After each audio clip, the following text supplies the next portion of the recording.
मेरे प्रिय बच्चे, मैं तुम्हारी माँ काली तुम्हारे लिए एक बहुत ही महत्वपूर्ण संदेश लेकर आई हूँ। अगर तुम इस संदेश को इसी क्षण प्राप्त कर रहे हो, तो यह विशेष रूप से तुम्हारे लिए ही है। इसे ध्यानपूर्वक पूरा सुनो और बीच में छोड़ने की गलती मत करना, अन्यथा बहुत कुछ छूट सकता है। मृत्यु का संकट अब टल चुका है। तुम्हारा मौन तुम्हारे शत्रु भ्रमित कर रहा है।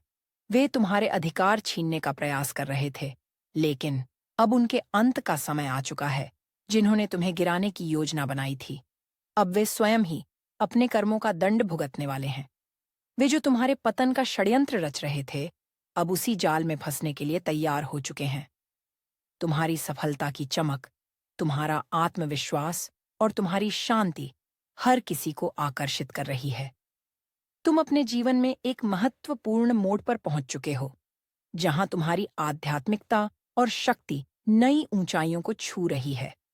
लेकिन कुछ छिपे हुए शत्रु तुम्हारी खुशी, तुम्हारे रिश्ते और तुम्हारी समृद्धि को नुकसान पहुंचाने की कोशिश कर रहे हैं। वे तुम्हें भावनात्मक रूप से कमजोर करने का प्रयास कर रहे हैं। यह लोग तुम्हारी पीठ पीछे निंदा करते हैं, छल करते हैं, तुम्हें स्पष्टता नहीं देते और तुम्हारा आत्मविश्वास तोड़ना चाहते हैं। लेकिन अब समय बदल चुका है। अब वे अपने ही षड्यंत्र का परिणाम भुगतने के लिए तैयार है। तुम्हारी ऊर्जा राजा रानियों से भी ऊपर है, चाहे तुम पुरुष हो या महिला। तुम अपने जीवन को पूरी गरिमा और शक्ति के साथ जी रहे हो।